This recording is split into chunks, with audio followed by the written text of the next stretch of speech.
Let us discuss one question of JEE Main 2020 of second attempt 4th September, right? Let us discuss. The question was a 100 ml solution, means volume of solution is given, was made by adding 1.43 gram of Na2CO3 dot XH2O, and the normality of solution is given, that is 0.1. Then we have to find the value of x.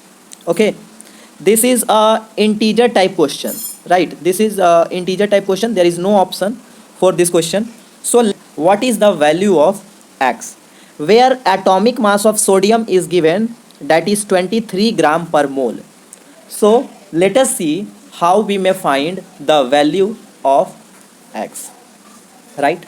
So let us see. First of all, we have just write molar mass of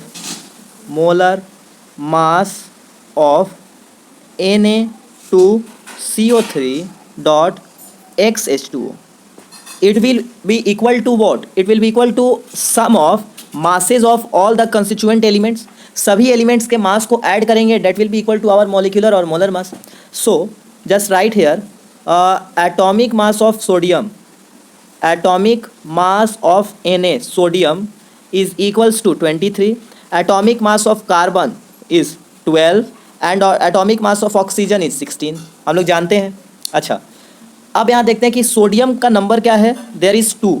सो इसका sodium का मास क्या हो जाएगा, इसका मास हो जाएगा Na into 2. Na का मास, एक Na का मास 23 इंटू 2 प्लस क्यों कर रहे हैं, क्योंकि सारे एटम को ऐड करेंगे, सारे एटम के मास को ऐड करेंगे तो पूरे के पूरे मॉलिक्यूल का मास फाइंड हो जाएगा.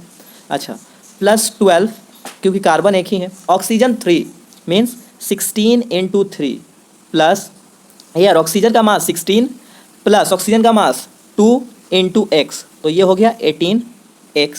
ठीक है, तो ये हो गया 46 प्लस 12 प्लस 48 प्लस 18x. तो ये हमारे पास आ गया मास टोटल, क्या आ गया 46 plus 12 plus 48, that is nothing but 106 plus 18x.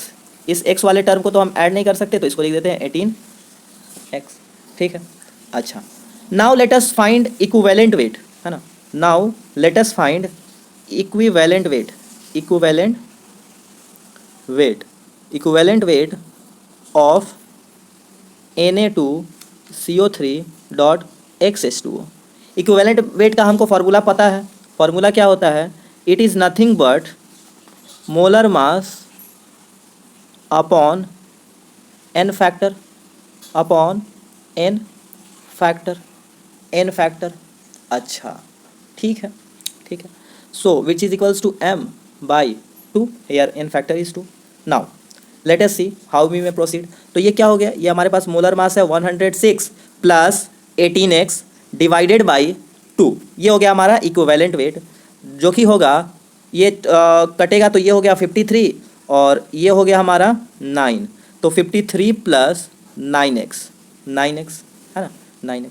अब यहाँ पर हम लोग क्या बोल सकते हैं, यहाँ पर हमारा फैक्टर क्या है, n फैक्टर क्या है, तो वो 2 है. ठीक है, तो हमने लिया. अच्छा, अब हम क्या फाइंड करते हैं, अब हम फाइंड करते हैं ग्राम इक्विवेलेंट, है ना. पहले क्या फाइंड किए, इक्विवेलेंट वेट, इसके बाद अब फाइंड करते हैं ग्राम इक्विवेलेंट. तो ग्राम इक्विवेलेंट का फॉर्मूला होता है वेट या फिर mass divided by equivalent weight या फिर इक्विवेलेंट मास. ठीक है, इक्विवेलेंट वेट. अब यहाँ पर हम लोग जानते हैं कि wait sodium Na2CO3 dot XH2O, इनका वेट हमारे क्वेश्चन में हमको दिया हुआ था, डैट इज़ नथिंग बट 1.43 ग्राम. तो ये हम लिख लेते हैं, है ना. ये चीज़ को हम पुट करेंगे, यहाँ पर हमको वेट दिया हुआ है, वेट दिया हुआ है हमको. ठीक है, तो बस हम यहाँ वैल्यू अब इनका पुट करेंगे, हमारा आंसर होगा. तो हम बोलेंगे यहाँ से क्या बोल सकते हैं कि ग्राम इक्विवेलेंट हमारा क्या हो जाएगा, what will be our gram equivalent. तो हम लोग ग्राम इक्विवेलेंट को यहाँ लेते हैं. ग्राम इक्विवेलेंट किसका, तो जो कंपाउंड है, कंपाउंड क्या है Na2CO3 डॉट XH2O. इनका ग्राम इक्विवेलेंट क्या हो गया, वेट, जो कि वेट यहाँ पर दिया हुआ है. तो ये हो गया 1.43 डिवाइडेड बाई इक्विवेलेंट वेट अब इक्विवेलेंट वेट हमने फाइंड किया था m/2 करके, molar mass divided by n factor हमारा 2 था, तो हमारा जो इक्विवेलेंट वेट आया था वो आया था कितना 53 प्लस 9x। बस हम इसको यहाँ लिख दिए। अब आते हैं नेक्स्ट, प्रोसीड करते हैं हम लोग। नेक्स्ट अब हम लोग क्या बोल सकते हैं, नॉर्मेलिटी। नेक्स्ट अब आते हैं नॉर्मेलिटी। हमको नॉर्मेलिटी दिया हुआ था, normality is equals to gram molecular mass equivalent, है ना, या फिर gram equivalent upon volume in litre, है ना। इसी चीज़ को बोलते हैं नॉर्मेलिटी, ठीक है, नॉर्मेलिटी नॉर्मेलिटी। तो हमारे पास नॉर्मेलिटी का जो वैल्यू है वो दिया हुआ है 0.1 इज इक्वल्स टू, हमारे पास हमको क्या दिया हुआ है 1.43, है ना। हमारे पास ग्राम इक्विवेलेंट, है ना, हमारे पास ग्राम इक्विवेलेंट का जो वैल्यू था, है ना, गिवन वेट जो था वो क्या दिया हुआ है, गिवन वेट हमको दिया हुआ है 1.43, मतलब हमको वेट दिया हुआ है, अपॉन वॉल्यूम इन लीटर। तो वॉल्यूम कैसे फाइंड करेंगे, हमारे पास इक्विवेलेंट वेट था 53 प्लस 96 डिवाइडेड बाई नॉर्मेलिटी हम लोग कर देंगे तो वो हो जाएगा हमारा वॉल्यूम, है ना। हमारा वॉल्यूम क्या होता है, वॉल्यूम का यहाँ से फॉर्मूला हमको पता होता है, वॉल्यूम का फॉर्मूला हमारे पास होता है equivalent weight divided by normality. Volume को हम लोग वॉल्यूम फाइंड करने के लिए क्या करते हैं, इक्विवेलेंट वेट को नॉर्मेलिटी से डिवाइड करते हैं, वही हो जाता है हमारा वॉल्यूम। तो हमने यहाँ पे बस वैल्यू को पुट किया, बाकी और हम कुछ कर नहीं रहे हैं, बस वैल्यू को पुट कर रहे हैं, ठीक है। तो यहाँ से वॉल्यूम क्या आ जाएगा, वॉल्यूम भी इक्वल टू 100 ml या फिर 0.1 लीटर, है ना, 0.1 लीटर। चलिए अब हम यहाँ से क्या बोल सकते हैं,